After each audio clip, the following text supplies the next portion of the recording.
টাকাই সবকিছু নয়, এই কথা বলা খুব সহজ, কিন্তু বাস্তবে মানা অনেক কঠিন। এই সমাজে টাকা ছাড়া কারো অস্তিত্বই স্বীকৃতি পায় না।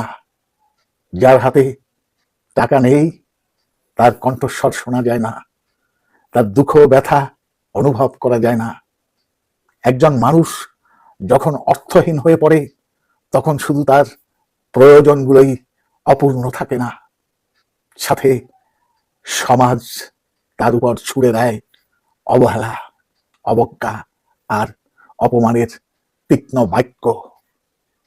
টাকা না থাকলে আপনি আপনার স্ত্রীর শখ পূরণ করতে পারবেন না, সন্তানের মুখে হাসি ফোটাতে পারবেন না, আপনার মা বাবার শেষ বয়সে চিকিৎসাও করতে পারবেন না।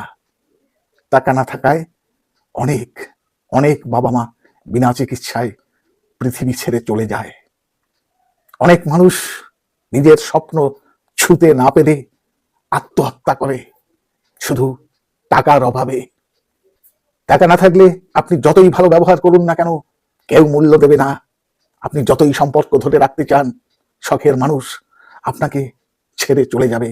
এই সমাজ তখনই আপনাকে আপন বলে মনে করে যখন আপনার হাতে প্রচুর প্রচুর টাকা থাকে। আর আর যদি না থাকে তখন আপনি তাদের চোখে শুধু একটা বোঝা। টাকা ছাড়া সুখ কেনা যায় না, টাকা ছাড়া সুখ কেনা যায় না। ভালোবাসার মানুষটাকে পাশে পাশে রাখতে টাকা লাগে।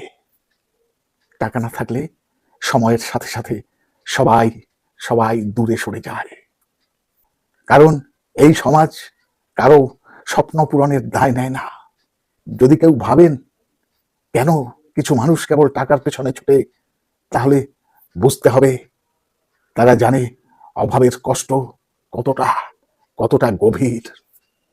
সন্তানের মুখে একটু হাসি ফোটাতে কতটা যন্ত্রণা হয়, সম্পর্ক টিকিয়ে রাখতে কতটা ত্যাগ স্বীকার করতে হয়, জীবনের প্রতিটা মুহূর্তে নিজের অস্তিত্ব টিকিয়ে রাখতে কতটা যুদ্ধ করতে হয়। টাকাই কি সব?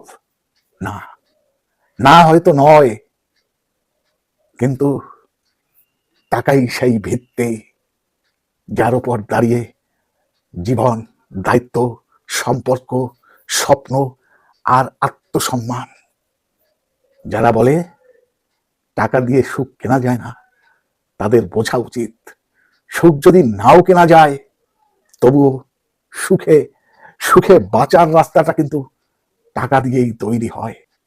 জীবন জীবন শুধু আবেগ দিয়ে চলে না, চলে শুধু প্রয়োজন পূরণের সক্ষমতা দিয়ে। ভিডিওটি ভালো লাগলে লাইক কমেন্ট দিয়ে পেজটি ফলো করে সাথে থাকুন। আজ এই পর্যন্ত, আবার দেখা হবে পরবর্তী কোনো এপিসোডে। ততক্ষণ লক্ষ্য রাখুন রাত্রির সংলাপে। ধন্যবাদ।